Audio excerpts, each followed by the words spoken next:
আলামিন বলেন, قُلْ لَوْ كُنْتُمْ فِي بُيُوتِكُمْ لَبَرَزَ الَّذِينَ كُتِبَ عَلَيْهِمُ الْقَتْلُ إِلَى مَضَاجِعِهِمْ। আল্লাহ পাক বলেন, হে নবী তুমি বলে দাও, তুমি শোনায় দাও, যাদের ভাগ্যে নিহত হওয়া আছে তারা যদি তাদের বিছানায় শুয়েও থাকে, প্রকোষ্ঠের ভিতরে থাকে, মৃত্যু সেখানে গিয়ে হাজির হবে, ওখানেই মৃত্যু হয়ে যাবে। মৃত্যুর সময় আসলে পরে মানুষকে মোটেই সময় দেওয়া হবে না, সময় যখন আসবে সময় মতো তাকে বিদায় নিতে হবে। সুতরাং ঈমান, আল্লাহর প্রতি ঈমান আনলে পরে মানুষের ভিতরে নির্ভীকতার সৃষ্টি হয়, সে কাউকে পরোয়া করে না আল্লাহ ছাড়া। চিল্লায় কোন সুবহানাল্লাহ, আরো জোরে বলেন সুবহানাল্লাহ। সাহস, বুক ভরা সাহস তার মধ্যে আসবে। এরপরে আল্লাহর প্রতি ঈমান আনলে পরে আরেকটি উপকার মানুষের হয়, এটা হলো 4 নম্বর উপকার। এটা কয় নম্বর? 4 নম্বরের উপকার হলো আল্লাহর প্রতি মানসিক প্রশান্তি আসে। সেই মানসিক প্রশান্তিটা হলো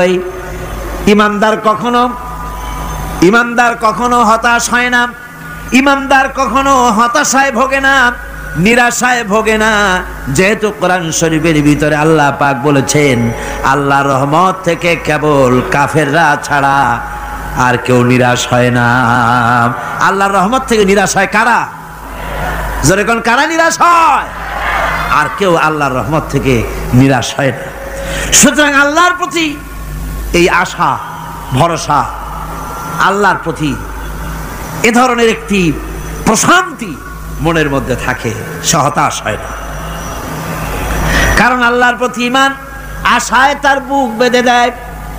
আল্লাহ পাক কোরআনে কারীমের মধ্যে বলেছেন, আল্লাযী খালাকানি ফাহুয়া ইয়াহদিন। আল্লাহ ইব্রাহিম আলাইহিস সালামের মুখ দিয়ে কথা বলেছেন, আল্লাহ হচ্ছেন তিনি যিনি আমাকে সৃষ্টি করেছেন আর আমার হেদায়েতের রাস্তাও তিনি দেখিয়ে দিয়েছেন। ওয়াল্লাযী হুয়া ইউতঈমুনি ওয়া ইয়াসকিন। আর আমি যখন ক্ষুধার্ত হই তিনি আমারে খাওয়ান, আর আমি যখন তৃষ্ণার্ত হই তিনি আমারে পান করান। কে খাওয়ান? কে খাওয়ান আর পান করান কে? আল্লাহ পাক বলেন, ওয়াইদা মারিতু ফাহুয়া ইয়াশফিন। ইব্রাহিম আলাইহিস সালামকে দিয়ে আল্লাহ এই কথাও বলালেন, আমি যখন অসুস্থ হই আমারে রোগ মুক্ত কে করে দেয়? বলেন না, কে করে দেয়? আল্লাহ রাব্বুল আলামিন রোগ মুক্ত করে দেন। হযরত আইয়ুব আলাইহিস সালামের ঘটনা কোরআনে কারীমের মধ্যে আল্লাহ রাব্বুল আলামিন উঠায় দিয়েছেন, বলে দিয়েছেন যাতে করে মুমিনেরা মনের মধ্যে আল্লাহর প্রতি আশা ভরসা আনতে পারে। রোগ হয়েছে হযরত আইয়ুব আলাইহিস সালামের, এত অসুখে রোগে শোকে আত্মীয় স্বজন স্ত্রী পুত্র পরিজন সব তারে ছেড়ে গেল, গায়ে পোকা হয়ে গিয়েছে। 1 বছর 2 বছর নয়, বছরের পর বছর ধরে রোগাক্রান্ত অবস্থায় আইয়ুব আলাইহিস সালাম আছেন। এবার সমস্ত শরীর ছেড়ে জিহ্বার মধ্যে পোকা হওয়া শুরু হয়ে গেছে। হযরত আইয়ুব আলাইহিস সালাম জিহ্বায় যখন পোকা শুরু হয়ে গেল, আল্লাহর দরবারে তখন তিনি ফরিয়াদ করে বলেছিলেন, রব্বুল আলামিন সারা শরীরে পোকা ধরলো, শরীর জরা জরা হয়ে গেল, রোগে শোকে শেষ হয়ে গেলাম, কোনো শিকায়ত করি নাই, এবার তো কথা না বলে পারি না। মাবুদ তুমি দয়া করে আমার জিহ্বায় পোকা দিও না, আমার জিহ্বাটা পোকা ধরেছে, দয়া করে পোকা জিহ্বায় দিও না, কারণ আমার জিহ্বায় যদি পোকা হয়ে যায় তাহলে তোমার মতো আল্লাহর জিকির আমি কি দিয়া করব?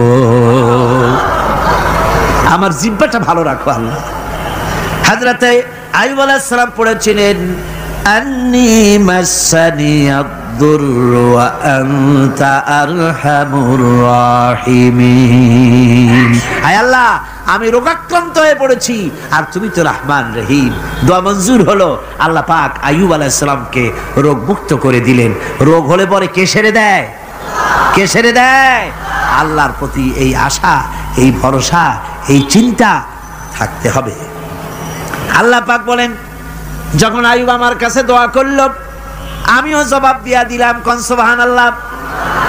আল্লাহ পাক বলেন ফাকাশাফনা মা বিহি মিন দুররি ওয়া আতাইনাহু আহলাহু ওয়া মিসলাহুম মাহুম রাহমাতাম মিন ইনদিনা। আমি তার কষ্ট দূর করে দিলাম, তার হারানো স্বাস্থ্য ফিরিয়ে দিলাম এবং তার সাথী সঙ্গীদেরকে আমার পক্ষ থেকে আমার রহমত দিয়ে তার কাছে সব আবার আমি ফিরাইয়া দিলাম। সুতরাং মুমিন ব্যক্তি কখনো হতাশ হবে না। চতুর্দিকে দেখে বিপদ আর বিপদ, এই বিপদে সে হতাশ হয় না, আশায় বুক বেঁধে থাকে। নিরাশার আধারে তুমি হে আশার নূর, যেখানে বেরোবার কোনো পথ নাই সেখান থেকে পথ বের করে দেয় কে? চিল্লায় কোন কে দেয়? আমার আল্লাহ পাক। দেখেন হযরত ইউসুফ আলাইহিস সালাম হারায় গেলেন, মানে তার 11 ভাই ইউসুফ আলাইহিস সালামকে কুয়ার মধ্যে ফেলাই দিলেন। আর এসে তারা বলল যে ইউসুফ আলাইহিস সালামকে বাঘে খায়া ফেলেছে। এটা কি গল্প নাকি? এটা কোথায় আছে? কোরআন শরীফের মধ্যে আছে। ওই 11 ভাই মনে করেছিল ইউসুফ আলাইহিস সালাম রে কুয়ার মধ্যে ফেলাই দিলাম, এ কুয়ার মধ্যে পচে মরবে, শেষ হয়ে যাবে। কিন্তু ওই 11 ভাই জানে না এটা কোনো কুয়া নয়, এটা হলো একটা সুড়ঙ্গ পথ, এটা হলো একটা টানেল। এক মুখে ইউসুফকে ফেলাই দিল 11 ভাই, কুয়ার আরেক মুখ থেকে আল্লাহ হযরত ইউসুফকে বের করে মিশরের সিংহাসনে বসায়া দিলেন। ওরা বুঝে না, তাই চিরকাল পাপীরা আল্লাহর বান্দাদেরকে, আল্লাহর দ্বীনের গোলামদেরকে অত্যাচার করে, মনে করে শেষ করে ফেলাবো, কিন্তু শেষ আল্লাহর গোলামেরা হয় না, ওরাই শেষ হয়। নির্মূল যারা করতে চায় ওরাই নির্মূল হয়ে যায়। টিকে থাকে কে? আল্লাহর গোলামেরা। টিকে থাকে কে? আল্লাহর গোলামেরা টিকে থাকে। নির্মূলেরিয়া নির্মূলই হয়ে যায় সব সময়। ঠিক কিনা কর? জোরে বলেন ঠিক কিনা? ভাইরা আমার, হযরত ইয়াকুব আলাইহিস সালাম ছেলের চিন্তায় চিন্তায় চোখ দুটো অন্ধ হয়ে গেছে, কাঁদতে কাঁদতে চোখ অন্ধ হয়ে গেছে। কিন্তু হতাশ হন নাই, কারণ হতাশ হবে কেবলমাত্র কাফেরেরা। হতাশ হয় কারা? আল্লাহ বলেছেন হতাশ হয় কাফের, ইমানদার কখনো হতাশ হয় না। হযরত ইয়াকুব আলাইহিস সালাম ছেলে হারাইয়া কি বলতেছেন শোনেন। আল্লাহ তার কথা কোরআনে কারীমের ভিতরে আল্লাহ কি সুন্দর করে উঠায়া দিয়েছেন। হযরত ইয়াকুব পড়তেছেন ফাসাবরুন জামিলুন আসাল্লাহু আইয়াতিয়ানি বিহিম জামিআন ইন্নাহু হুয়াল আলিমুল হাকীম। ফাসাবরুন জামিল, ধৈর্য ধারণ করাই এখন আমার জন্য উত্তম। আমি এখন ধৈর্য ধারণ করব, হয়তো শীঘ্রই আল্লাহ আমার যাদের হারাইছি তাদের সকলকে আল্লাহ আমার কাছে ফিরিয়ে দিবেন। তিনি সুবিজ্ঞ, তিনি প্রচন্ড ক্ষমতার মালিক। আশায় বুক বেঁধে থাকলেন তিনি। আর ইউসুফ আলাইহিস সালাম আজকে প্রেসিডেন্ট, তিনি মিশরের কি তিনি 11 ভাই গেছে সেইখানে খাবার আনার জন্য। হযরত ইউসুফ আলাইহিস সালামের চিনতে কোনো কষ্ট হয় নাই। ওরা তো চেনে নাই, কিন্তু ইউসুফ আলাইহিস সালাম চিনে ফেলেছেন। হযরত ইউসুফ কোনো প্রতিশোধ নিলেন না। হযরত ইউসুফ পরিচয় দিলেন আর বললেন ভয় পাইও না, খাদ্য তোমাদেরকে দিয়ে দিব। তোমাদের ব্যাপারে আমার বক্তব্য হচ্ছে লা তাসরিবা আলাইকুমুল ইয়াউম, তোমাদের বিরুদ্ধে আমার কোনো ক্ষোভ নাই, বিদ্বেষ নাই, মাফ করে দিলাম। এই জামাটা নিয়ে যাও, আমার আব্বার জন্য এই জামাটা নিয়ে যাও। জামা নিয়ে যাচ্ছে মিশর থেকে। কোথায়? কেনান। কোথায়? মিশর। মিশর থেকে ইউসুফ আলাইহিস সালামের জামা নিয়ে ছেলেরা কেনানের দিকে যাচ্ছে। আর এদিকে হযরত ইয়াকুব বলতেছেন আমি যেন আমার নাকের ভিতরে ইউসুফের গন্ধ পেতেছি। সুবহানাল্লাহ। জামা চলে এলো, চোখের উপরে তিনি রাখলেন, আল্লাহ চোখ ভালো করে দিলেন। সুবহানাল্লাহ। ভাইরা আমার, এই জন্য যারা আল্লাহর উপরে ভরসা করে, আল্লাহর ঈমান যাদের মধ্যে এসে যায়, ঈমান বিল্লাহর বড় উপকার হলো সে হতাশ হয় না, যত বড় বিপদ হোক হতাশ হয় না। দেখেন ইউসুফ আলাইহিস সালামকে কেমন করে জুলাইখা ঘেরাও করে ফেলে দিয়েছে, দরজা বন্ধ, তালা বন্ধ, জানালা বন্ধ, ছিটকানি মারা, খিল মারা, তালা দেওয়া, বেরোবার কোনো পথ নাই, চতুর্দিকে নগ্ন চিত্র। এবার জুলাইখার কুপ্রে প্রবৃত্তিকে চরিতার্থ করতে হবে, খারাপ কাজ করতে হবে, বেরোবার পথ নাই। হযরত ইউসুফ আলাইহিস সালাম তিনি জানেন দরজা সব বন্ধ, পালাবার পথ নাই, কিন্তু আল্লাহ রাব্বুল আলামিনকে তিনি ভয় করলেন। যুবক মানুষ আল্লাহ রাব্বুল আলামিনকে ভয় করলেন, রব্বুল আলামিনকে ভয় করে তিনি তালাবদ্ধ দরজার দিকে দৌড় মারলেন। রব্বুল আলামিন আপন কুদরতে সবগুলি দরজা খুলে দিলেন। ওয়া মান ইয়াত্তাকিল্লাহা ইয়াজআল লাহু মাখরাজা, যে ব্যক্তি আমারে ভয় করে, আমার পথে চলতে চায়, আমি রাস্তা খুলে দেই। সুবহানাল্লাহ বিহামদিহি। সুতরাং ঈমানে বুক বাঁধো জওয়ানেরা, তরুণেরা, হতাশ হওয়ার কোনো কারণ নাই, আশায় বুক বেঁধে থাকো। আপনারা বলেন এই পৃথিবীতে ইউনূস আলাইহিস সালাম যে বিপদে পড়ছিলেন, এর চাইতে বড় বিপদ পৃথিবীতে কিছু হতে পারে? আপনাদের চিন্তায় বুঝি পারে? এই দিকের লোকেরা কথাই কয় না মুঠো। কি বলেন পারে? এত বড় বিপদ চিন্তাও করা যায়।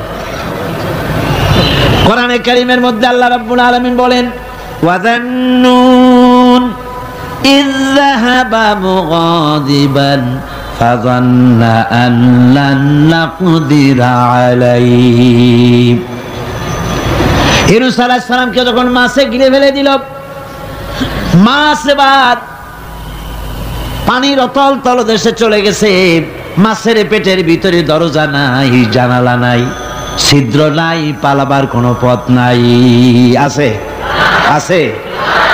ফানাদা ফিল যুলুমাতি আন লা ইলাহা ইল্লা আনতা সুবহানাকা ইন্নী কুনতু মিনাজ জালিমিন। জানেন নাই দোয়া? পড়েন সবাই, লা ইলাহা ইল্লা আনতা সুবহানাকা ইন্নী কুনতু মিনাজ জালিমিন। হায় আল্লাহ, তোমার পবিত্রতা ঘোষণা করতেছি, তুমি ছাড়া কেউ নাই, আমার তো আর বাঁচার উপায় নাই, আমি আমার উপরে জুলুম করেছি, আর তোমার পবিত্রতা ঘোষণা করতেছি। জিকির করতেছেন তিনি মাছের পেটের মধ্যে বসে। আল্লাহ রাব্বুল আলামিন বলেন, ইউনূস আলাইহিস সালাম মাছের পেটের ভিতরে বসে যে চিৎকারটা মারলেন, দুনিয়ায় কোনো তার বন্ধু বান্ধবেরা শোনে নাই, কোনো রাজা বাদশারা শোনে নাই। মাছের পেটের মধ্যে ফানাদা ফিল যুলুমাত, যুলুমাত হলো জমায় কাসির, এখানে তিনটা অন্ধকার ছিল। কয়টা অন্ধকার? একটা হলো মাছের পেটের অন্ধকার, একটা হলো রাতের অন্ধকার, আর একটা হলো পানির অন্ধকার। ত্রিবিধ অন্ধকারের ভিতর থেকে ইউনূস আলাইহিস সালাম হতাশ হয়ে যান নাই, তিনি চিৎকার মেরে আল্লাহরে ডাক দিলেন। আল্লাহ কয়, আমি ডাক শুনছি, কেউ তোমার ডাক শোনে নাই, আমি তোমার আরশের মালিক, আমি আল্লাহ শুনতে পেয়েছি, শুধু শুনি নাই, জবাবও দিয়া দিলাম। ফাস্তাজাবনা লাহু ওয়া নাজ্জাইনাহু মিনাল গাম্মি ওয়া কাযালিকা নুজিল মুমিনিন। পড়েন না সবাই, ফাস্তাজাবনা লাহু ওয়া নাজ্জাইনাহু মিনাল গাম্মি ওয়া কাযালিকা নুজিল মুমিনিন। আমি আল্লাহ পাক বলেন, আমি ইউনূসের ডাক শুনলাম, ডাকের জবাব দিয়া দিলাম, আর মাছের পেটের ভিতরে বেদনার সৃষ্টি করে দিলাম। মাছ এবার ভেসে উঠলো। মাছের আর এখন কোন উপায় নাই বমি করা ছাড়া। মাছ কিনারায় চলে এলো, ইউনূসকে বমি করে ফেলে দিল। আল্লাহ কয়, শোনো দুনিয়ার মানুষেরা, শুধু ইউনূস আলাইহিস সালামকে নয়, ওয়া কাযালিকা এইভাবে করে আমার মুমিন বান্দারা যদি বিপদে পড়ে আর আমারে ডাকে, আমি রব্বুল আলামিন এইরকম বিপদ দিয়া বাঁচায়া দেব। বিপদ থেকে বাঁচাবেন কে? সুতরাং গতকালকের মতো আবারও বলি, বিপদ আসতে পরে মুসলমানেরা মাজারে দৌড়ায় বেশি। কন নাউজুবিল্লাহ, জোরে কন নাউজুবিল্লাহ। বিপদ আসে আর মাজারে চলে যায়, যাইয়া সেখানে কাঁদে, মাজারের উপরে মাথা ঘা দিতে থাকে, পয়সা দেয়, মুনাজাত করে, কাঁদতে থাকে, মাজারওয়ালার কাছে বিপদ মুক্তি চায়। নাউজুবিল্লাহ পড়ে, আবারও কন নাউজুবিল্লাহ। বিশ্বাস করুন আমার ভাইরা, বিশ্বাস করুন, আল্লাহর কোরআন আমার হাতে। মাজারওয়ালার কাছে কানলে পরে ওই মাজারে যিনি শুয়ে আছেন, আল্লাহর কসম তার কোনো ক্ষমতা নাই আপনাকে বিপদ থেকে বাঁচাতে পারে। আছে ক্ষমতা? জোরে বলেন আছে। বিপদ থেকে বাঁচাবে কে? কে বাঁচাবে? আল্লাহ। আপনারা টাকা দেন আর ওই টাকাগুলি ওইখানে মাজারে বৈশা জনমের খাওয়া খায় মাজারের পাহারাদার এক শ্রেণীর পান্ডারা। টাকাগুলা মাথায় দেখবেন মাজার কেন্দ্র করে লাল লাল চাদর গায়, তারপরে শট, মাথায় জট, দাড়িতে জট, দাড়িতে জট আর মোষ। হায় রে মোষ! 6টা টর্চ লাইট দিয়েও যদি আপনি খোঁজেন মুখ তালাশ করে পাবেন না, এত মোষ সমানে গাঁজা খায় আপনার পয়সা দিয়ে, ধর্মের নামের ব্যবসা করে। যাই দেখেন মাজারগুলো, প্রত্যেকটা মাজারে 5টা 10টা লোক বসা আছে। ঘাট ধরে বের করে দাও। আর বলো মাজারে বসে আছো কেন? মসজিদে যাও। কোথায় যাবে? কোথায় যাবে? মসজিদে। আল্লাহর থামো, আল্লাহর ওলিদের মাজার ঘেরাও করে রেখে দাও, যত্ন করে রেখে দাও। গরু, ছাগল, ভেড়া, হাবিজাবি কিছু যেন যেতে না পারে, যত্ন করে রাখো, সম্মান দিয়ে রাখো। কিন্তু তোমার ওখানে পাহারা দিতে বলছে কে? তুমি ওখানে বসে থাকো কেন? গুড় যেখানে পিঁপড়া সেখানে। পয়সা দেওয়া বন্ধ করে একটারও পাবেন না ওখানে, ঠিক কিনা কর? সব ধান্দাবাজ পয়সার লোভে ওখানে বসে থাকে, গাঁজা খায়, মদ খায়, নামাজ পড়ে না। আর আপনার টাকা দিয়া খোঁজ নিয়ে দেখেন মাজারের মুতল্লি যত আছে সব বাসের মালিক, ট্রাকের মালিক, কোটি কোটি টাকার ব্যবসা করে। সুতরাং এগুলি ছাড়েন, এ ধান্দাবাজি বন্ধ করুন। মাজারের সাথে কোনো সম্পর্ক নাই। মুসলমানের সম্পর্ক কেবল মসজিদের সাথে। কিসের সাথে? মসজিদের সাথে সম্পর্ক গড়ে। আমার বন্ধুগণ, বিপদ আসলে পরে কবরের কাছে যাওয়া নয়, বিপদ আসলে পরে মসজিদে যান, 2 রাকাত কাজায়ে হাজাতের নামাজ পড়েন। রাসূলুল্লাহ পড়েছেন, কাজায়ে হাজাতের নামাজ পড়েন, সেজদায় পড়ে গিয়ে আল্লাহর কাছে কাঁদেন, আপনার বিপদ আল্লাহ রব্বুল আলামিন দূর করে দিবেন। আহারে, এমন আল্লাহরে থুইয়া কি যে বলবো, মানুষের যে কি হইছে। আমি সিলেটে দেখেছি শাহজালাল রহমতুল্লাহ আলাই, আল্লাহর ওলি, শাহ আমানত আল্লাহর ওলি, শাহ মাখদুম আল্লাহর ওলি। এই ওলিরা কোনদিন বলে যায় নাই যে আমার মাজারে পাহারা দিয়ে তোমরা টাকা আদায় করো। বলছে কেউ? শাহজালাল রহমতুল্লাহ আলাইর মিশন কি ছিল আর এই পাগলেরা করে কি? হযরত শাহজালালের তরবারি আজও আছে। আমি তরবারি দেখেছি, দোধারি তরবারি হাতে নিয়ে এসেছেন। এক হাতে ছিল তরবারি আর এক হাতে ছিল আল্লাহর কোরআন। যখন সিলেটে ঢুকলেন, গৌর গোবিন্দ তার সব কিছু, তিনি আজান দেওয়ালেন। আজান শোনা মাত্র মূর্তিগুলো কাঁপতে লাগলো। গৌর গোবিন্দের কলজা গলার কাছে চলে আসছে, জিজ্ঞেস করছে ব্যাপারটা কি, এরকম হচ্ছে কেন? জ্যোতিষীরা বলল যবন এসেছে, মেলেচ্ছ এসেছে, আর উপায় নাই। শাহজালাল রহমতুল্লাহ আলাইহে তিনি বসলেন গেটের কাছে, এবার সব পালাচ্ছে। গৌর গোবিন্দ বলল সাপুরিয়াদের ডেকে যে আমারে একটা বাক্সের মধ্যে ভরিয়া সাপ বলে চালাই দিও, আমি সামনে পড়তে চাই না। ভয়তে কলজা গলার কাছে চলে আসছে শুধু আজান শুনে। এরপরে লোক সব চলে যাচ্ছে, উনি দেখতেছেন যাও যাও যাচ্ছে সব। তারপরে ঝুড়িতে করে যাচ্ছে সাপুরিয়ারা, তোমাদের এর মধ্যে কি? সাপ, যাও যাও যাও। এরপরে বড় একটা বাক্স, ওটার মধ্যে কি? কয় যে হুজুর আমরা সাপ খেলা দেখি, এর মধ্যে সাপ। নামাও, আমি সাপ খেলা দেখবো, নামাও ওটা। এরপরে বাক্স খুলছে, দেখে যে আসল সাপ বাইর হয়েছে। গৌর গোবিন্দ বলল যে আমার রাজত্ব ছেড়ে দিলাম, আমারে জানে বাঁচা। শাহজালাল রহমতুল্লাহ আলাইহি বললেন আমি তো মারতে আসি নাই, আমি তো হত্যাকাণ্ড করতে আসি নাই, আল্লাহর দ্বীনকে নিয়ে এসেছি। তিনি ক্ষমা করে দিলেন। সেই শাহজালাল রহমতুল্লাহ আলাইহির মাজারে লোকেরা বিভিন্ন জায়গা দিয়ে যায়, বাস ভরে ভরে যায়, যাইয়া চাদরের উপরে যাইয়া মাথা ঘা দিতে থাকে আর কাঁদতে থাকে।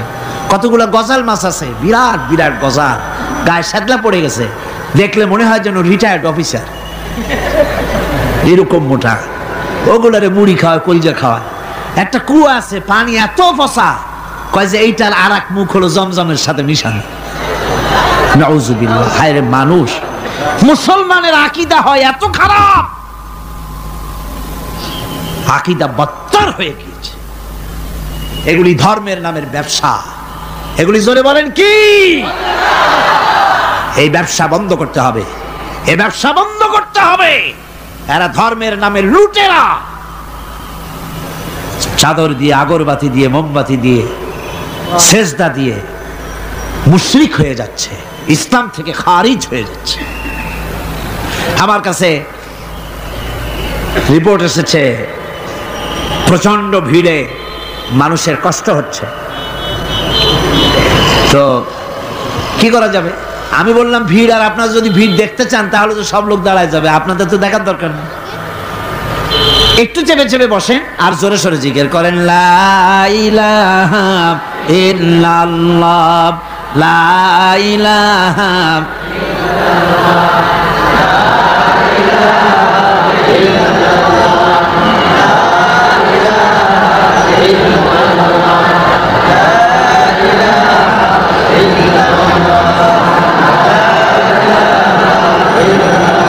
আপনি কিন্তু বসেই এগোতে পারতেন, দাঁড়ালে পরে ডিস্টার্ব হয়, হাঁটলে পরে ডিস্টার্ব হয়। নিজের কপালটারে খারাপ করেন না, এত সুন্দর আল্লাহর কথা শোনা থেকে নিজেকে মাহরুম করতে চেষ্টা করেন না। নিজেও শোনেন, অপরকেও শুনতে দেন। বসেন,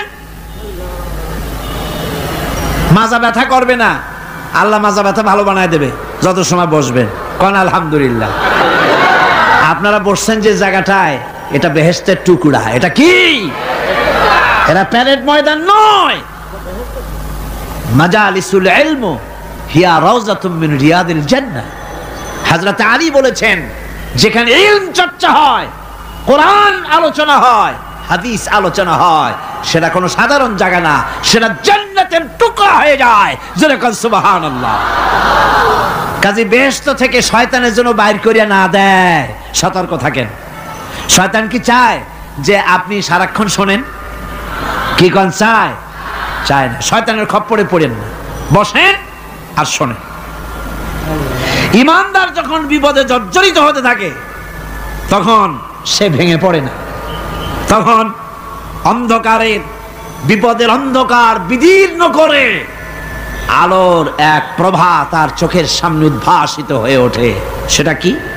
সেটা হলো আল্লাহ রাব্বুল আলামিনের বাণী, ফাইন্না মাআল উসরি ইউসরান, ইন্না মাআল উসরি ইউসরা। আল্লাহ পাক বলেন জেনে রাখো, দুঃখ এবং কষ্টের সাথে রয়েছে সুযোগ আর সুবিধা, আর অসচ্ছলতার সাথে রয়েছে উদার সচ্ছলতা। জোরে কোন সুবহানাল্লাহ। কাজে ভয় পাওয়ার কারণ নাই, হতাশ হওয়ার কারণ নাই। মন আশায় বুক বেঁধে রাখো। গুনাহ করেছো, হতাশ হয়েও না। যুবকদের গুনাহ করা স্বাভাবিক। ইউনিভার্সিটির ছাত্র, কলেজের ছাত্র, প্রফেসর, শিক্ষক, অফিসার ঘুষ খেয়েছেন, জিনা করা হয়েছে, মদ খাওয়া হয়েছে, মিথ্যা কথা বলা হয়েছে, যাই কিছু করেন না কেন ভয় পাওয়ার কারণ নাই, নিরাশ হওয়ার কোনো দরকার নাই।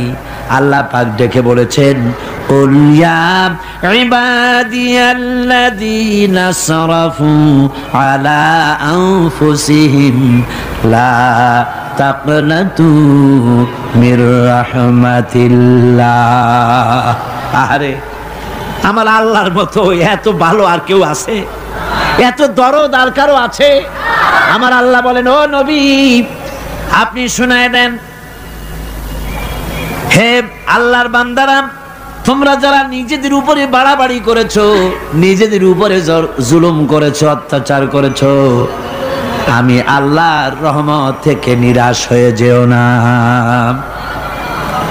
মানুষ যদি অপরাধ করে, বাপের সাথে অপরাধ করেছে, মায়ের সাথে অপরাধ করেছে, মা বাবা সন্তানের চাইতে এত বড় কল্যাণকামী তো আর কেউ নাই, কিন্তু মা বাবা কোনোদিন বলে না আয় আমার ছেলে তোরে মাফ করে দেই, এরকম বলে নাকি? মন চায় ছেলে যদি মাপ চাইতো, খুশি হয়ে মাফ করে দিতাম, কিন্তু কেন যে আসে না, ডাকে না যে আয় মাফ করে দেই। মা বাপ আপনাকে এত ভালোবাসে, সেই মা বাপও আপনাকে বলে না যে আয় মাফ করে দেই। আমার আল্লাহ হচ্ছেন এমন আল্লাহ, আল্লাহ রাব্বুল আলামিন ডাকেন, এ বান্দা খুন করেছিস ফিরে আয়, জিনা করেছিস ফিরে আয়, হত্যা করেছিস ফিরে আয়, চুরি করেছিস ফিরে আয়, কুফরি করেছিস ফিরে আয়, সুদ খেয়েছিস, ঘুষ খেয়েছিস, মদ খেয়েছিস ফিরে আয়, এসে আমার দরবারে চোখের পানি ফেল, আমার দরবারে কাঁদাকাটি কর। ইন্নাল্লাহা ইয়াগফিরুয যুনুবা জামিআ ইন্নাহু হুয়াল গফুরুর রহিম। আমার দরবারে চোখের পানি ফেলে কাঁদ, আমি রব্বুল আলামিন জিন্দেগীর গুনাহ মাফ করে দেব। সুবহানাল্লাহ কোন, সুবহানাল্লাহ কোন। আমার কাছে কান, চোখের পানি ফেল। আল্লাহ রাব্বুল আলামিনের কাছে বান্দার দুইটা ফোঁটা বেশি প্রিয়। একটা হলো জিহাদের ময়দানে যে রক্ত ফোঁটা দেওয়া হয়, এটা আল্লাহর কাছে প্রিয়। আর আল্লাহর ভয়তে গুনার জন্য লজ্জা করে, অনুশোচনা করে বান্দা যখন চোখের পানি ছেড়ে দেয়, আল্লাহর কাছে এটা অত্যন্ত প্রিয়। নবীজি বলেছেন, বান্দা যখন গুনার ভয়তে, আল্লাহর ভয়তে, জাহান্নামের ভয়তে অনুশোচনা করে যখন চোখ দিয়া পানি ছেড়ে দেয়, ওই চোখের পানি নাকের অর্ধেক আসতে না আসতে আল্লাহ রাব্বুল আলামিন বান্দারে মাফ করে দেন। আল্লাহ বরদাস্ত করতে পারেন না যে বান্দা কান্দুক। আমার ভাইরা, আল্লাহর রহমত এই পৃথিবীতে, আল্লাহর রহমতকে 100 ভাগ করা হয়েছে। আল্লাহর রহমতের কত ভাগ? এই 100 ভাগের 1 ভাগ সারা পৃথিবীতে ছড়াই দেওয়া হয়েছে। আর 99 ভাগ কার কাছে? আল্লাহর কাছে। 1টা ভাগ দুনিয়া ছড়ানো হয়েছে আদম আলাইহিস সালাম থেকে নিয়ে এই পর্যন্ত, এখান থেকে নিয়ে কিয়ামত পর্যন্ত পৃথিবীতে যত মানুষ আসবে, যত প্রাণী আসবে, তাদের মধ্যে প্রাণী জগতেও গাবি তার বাছুরকে ভালোবাসে ঠিক কিনা, হাতি তার বাচ্চাকে ভালোবাসে ঠিক কিনা, মুরগি তার বাচ্চাকে ভালোবাসে কিনা, প্রত্যেক মাই তার সন্তানকে ভালোবাসে মানুষের মতো। এই ভালোবাসা, স্নেহ, এই মমতা, এই করুণা, এই মহব্বত 1টা ভাগ দুনিয়ায় দেওয়ার পর আপনি আর আমি যতটুকুন ভাগে পেয়েছি, সেই মহব্বতে, স্ত্রীর মহব্বতে অস্থির, মায়ের মহব্বতে অস্থির, সন্তানের মহব্বতে অস্থির।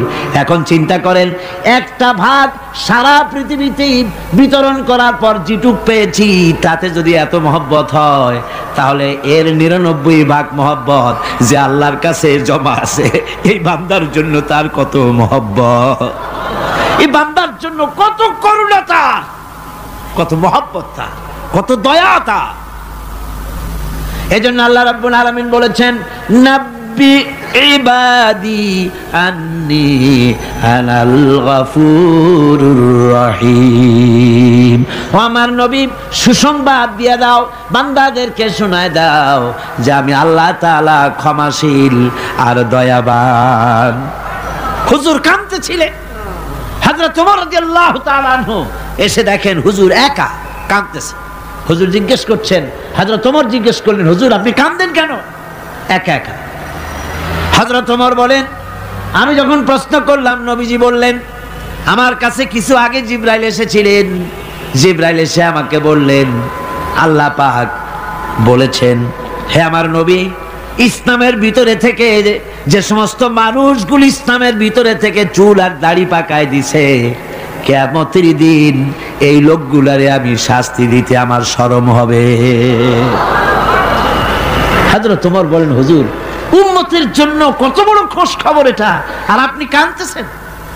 হুজুর বলেন, ওমর তুমি জানো না আমার কান্নার কারণ ভিন্ন। আমার কান্নার কারণ হলো যে আল্লাহ রাব্বুল আলামিন কিয়ামতের দিন দাড়ি চুল পাকা বান্দারে শাস্তি দিতে শরম করবেন। সেই দাড়ি চুল পাকা বান্দাগুলি আল্লাহর সাথে নাফরমানি করতে শরম করে না। আমি এই লজ্জায় কাঁদতেছি। ভাইরা, হুজুর আল্লাহ পাক বলেন, ও আমার নবী, রাতের আধারে যখন একটা বুড়া আমার দরবারে হাত উঁচু করে, একটা বুড়া মানুষ রাতের আধারে যখন আমার দরবারে হাত উঁচু করে আর যখন বলতে থাকে, রব্বুল আলামিন আমার পেছনের জীবনটা বড় খারাপ করেছি, এমন কোন কাজ জীবনে করি নাই যা তোমার কাছে কিছু দাবি করতে পারি, সব রকমের নাফরমানি করেছি, আজ আমি বুড়া হয়ে গেছি, কামাই করতে পারি না, ছেলে আমাকে চোখে দেখতে পারে না, পুত্রবধূ আমাকে ঘরে জায়গা দেয় না, আমার স্ত্রী আমাকে দেখতে পারে না, রোজগার করতে পারি না, হাঁটতে পারি না, চলতে পারি না, সবার কাছে আমি তিতা হয়ে গেছি, আমি দাঁড়াতে পারি না, কোমরে ব্যথা পাই, হাঁটুতে ব্যথা পাই, চলতে পারি না, কানে শুনতে পাই না, চোখে দেখতে পারি না, আর তোমার কাছে কিছু চাইয়া নেব এমন ভালো কাজও করি নাই। এইভাবে যখন বান্দা কাঁদতে থাকে আমার দরবারে, ও আমার হাবিব আমার রহমতের দরিয়ায় জোশ মেরে যায়, আমার শরম হয় এই বুড়াটারে কেমনে খালি হাতে ফিরাইয়া দেই। সুবহানাল্লাহ, সুবহানাল্লাহ। আমার আল্লাহর এত দয়া, আমার আল্লাহর এত মায়া, এত মহব্বত। আমার আল্লাহ রাব্বুল আলামিন বলেন, وَإِذَا سَأَلَكَ عِبَادِي عَنِّي فَإِنِّي قَرِيبٌ। ও আমার হাবিব, আমার বান্দা আমার ব্যাপারে প্রশ্ন করে, আমি বান্দার একদম নিকটে। কোরআন শরীফের ভিতরে যত জায়গায় রাসূলকে বলা হয়েছে সুয়ালের কথা, আপনাকে প্রশ্ন করা হয়, আল্লাহ তার জবাব কুল এই কথা বলে জবাব দিয়েছেন। যত জায়গায় সুয়াল এসেছে, যেমন কোরআনে কারীমের মধ্যে আল্লাহ পাক বলেন, ওয়ায়াসআলুনাকা আনিল মাহিদ, মেয়েদের হায়েজ সম্পর্কে জিজ্ঞাসা করা হয়, কুল হিয়া আযা, হে নবী আপনি বলুন। এভাবে করে কুল দিয়ে জবাব দেওয়া হচ্ছে। আবার প্রশ্ন করা হচ্ছে, ওয়ায়াসআলুনাকা আনিল আনফাল, এই গনিমতের মাল সম্পর্কে হুজুর আপনাকে, হে নবী আপনাকে প্রশ্ন করা হয়। আল্লাহ কুল দিয়া জবাব দিলেন। আল্লাহ বলেন আপনি বলেন। ওয়ায়াসআলুনাকা আনিল খামরি ওয়াল মাইসির, আল্লাহ পাক বলেন নবী আপনারে প্রশ্ন করা হয়, কুল ফিহিমা ইসমুন কাবীর, আল্লাহ কুল দিয়া বললেন তুমি বলো। আবার বলা হলো, ওয়ায়াসআলুনাকা আনিল আহিল্লা কুল হিয়া মাওয়াকিতু লিন্নাস, ও নবী আপনাকে প্রশ্ন করা হয় চাঁদের ক্রমবর্ধমান এবং ক্রমহ্রাস, এই যে বাড়ে আর কমে, পূর্ণিমা হয় অমাবস্যা হয়, কেন হয়? আপনি বলুন কুল, আপনি বলেন এটা আমি অক্ত এবং সময়, বছর আর দিন গণনা করার জন্য পৃথিবীবাসীদের জন্য বিনা পয়সায় একটা ক্যালেন্ডার বানাইয়া আকাশে ঝুলাই রেখেছি। এভাবে যত জায়গায় এসেছে আপনাকে প্রশ্ন করা হয়, তত জায়গায় আল্লাহ জবাব দিয়েছেন কুল, আপনি বলেন। গোটা কোরআন শরীফের ভিতরে এই একটি মাত্র জায়গা যেখানে বলা হয়েছে আপনাকে প্রশ্ন করা হয়, আল্লাহ এখানে বলতে পারতেন কুল, আপনি বলেন, আল্লাহ তোমাদের নিকটবর্তী, এভাবে জবাব হয় নাই। এটা কায়দাটা হলো এই, আল্লাহ বলতেছেন ওয়াইজা সালাকা ইবাদি, ও আমার নবী, প্রশ্ন তো আমার বান্দারা আমার ব্যাপারে করেছে, এবার আপনার জবাবের কোনো দরকার নাই। প্রশ্ন আমার ব্যাপারে, আমি নিজে জবাব দিয়ে দেই, ফা ইন্নী কারীব। ও বান্দা, আমার ব্যাপারে প্রশ্ন করেছিস, জবাব আমি দেই, আমি তোর সবচাইতে বেশি নিকটে। সুবহানাল্লাহ। কত নিকটে? وَنَحْنُ أَقْرَبُ إِلَيْهِ مِنْ حَبْلِ الْوَرِيدِ। তোর যে রগ, এই শাহরগের চাইতেও আমি তোর বেশি কাছে। সুবহানাল্লাহ। আমারে ডাক, আমারে ডাক, কলিজা দিয়ে ডাক, অন্তর দিয়ে ডাক। মনের থেকে মানুষ যদি ডাকে, মুখের ডাক আর মনের ডাক এক জিনিস নয়। দিল সে जो बात निकलती है असर रखती है पर नहीं मगर ताकते परवाज रखती है। দিল থেকে যে কথা বেরোয় তা প্রভাব বিস্তার করে, ডানা নাই কিন্তু ওড়ার ক্ষমতা রাখে। মনের কথাই ভিন্ন। মন থেকে, দিল থেকে, কলিজা থেকে, অন্তরের গভীর কন্দর থেকে মোহাব্বতের সাথে কেউ যদি একবার বলে আল্লাহ, বলেন আল্লাহ, আল্লাহ, আল্লাহ। আল্লাহ রাব্বুল আলামিন বলেন, অন্তরের অন্তঃস্থল থেকে একটি বার যদি বান্দা বলেন আল্লাহ, আল্লাহ বলেন 70 বার সাড়া দিয়া জিজ্ঞেস করি, বান্দা কি চাও, আমি তোমার কাছে আছি। সুবহানাল্লাহ। আমি তোর একদম কাছে, কি চাস বল, বল আমার কাছে। এমন দয়াবান, এমন মেহেরবান, এমন আল্লাহ আমাদের। সে আল্লাহ রাব্বুল আলামিন তিনি বলছেন وقال ربكم ادعوني استجب لكم। তোমাদের রব বলেছেন আমারে ডাকো, আমি আল্লাহ ডাকের সাড়া দিয়া দেব। সুবহানাল্লাহ। কারে ডাকতে হবে? কারে ডাকতে হবে? এই বিশাল জনসমুদ্র একযোগে চিল্লা এখন কারে ডাকতে হবে? কোন পীর সাহেবকে নয়, আল্লাহর কসম কোন খাজা বাবাকে নয়, ডাকতে হবে কারে? চিল্লা এখন কারে? ওয়াকালা রাব্বুকুম উদউনি, তোমার রব তোমাকে বলতেছে আমারে ডাকো, আস্তাজিব লাকুম, আমারে ডাকবে আমি সাড়া দিয়ে দেব। সুবহানাল্লাহ। আল্লাহকে ডাকেন, কি চাই আপনার বলেন, কি চাই? আল্লাহর কাছে চান, আল্লাহ দিয়ে দিবেন। যাওয়ার জায়গা আল্লাহর কাছে চাইবেন, আল্লাহ দিবেন। দেওয়ার জায়গা, চাওয়ার জায়গা হলো সেজদায় পড়ে যাবেন। আমার ভাইয়েরা, জায়গাটা চিনায় দিলাম। মাজারে যাওয়া লাগবে না, কবরে যাওয়া লাগবে না। 2 রাকাত নামাজ পড়ে সেজদায় পড়ে গিয়া যত বিপদ আছে, মুসিবত আছে, সেজদার মধ্যে চোখের পানি ছেড়ে দেন আর কেন্দে কেন্দে জীবনের কথা বলেন। আল্লাহ রাব্বুল আলামিন আপনার আওয়াজ শুনবেন আর দোয়া কবুল করে নিবেন। কামতে হবে আল্লাহর কাছে। কার কাছে? আল্লাহর কাছে। সুম্মা ইস্তাগফিরুল্লাহ, আর এরপরে সে যদি আমি আল্লাহর কাছে ক্ষমা চাই, ইয়াজিদিল্লাহ গাফুরার রহিমা, সে আমি আল্লাহকে গফুর এবং রহিম হিসাবে পাবে। সুবহানাল্লাহ। আল্লাহকে গফুর এবং রহিম হিসাবে পাওয়া যাবে। সব আল্লাহকে বলতে হবে, গুনাহ মাফ চাইতে হবে। এই জন্য হুজুর সাল্লাল্লাহু আলাইহি ওয়াসাল্লাম দৈনিক 100 বার তওবা পড়তেন। কোন হাদিসে আছে 70 বার, কোন হাদিসে আছে 100 বার তওবা পড়তেন। নামাজের পরে তো প্রত্যেক নামাজই পড়তেন হুজুর, সালাম ফিরাতেন আর সাথে সাথে বলতেন আল্লাহু আকবার, আস্তাগফিরুল্লাহ, আস্তাগফিরুল্লাহ, আস্তাগফিরুল্লাহ।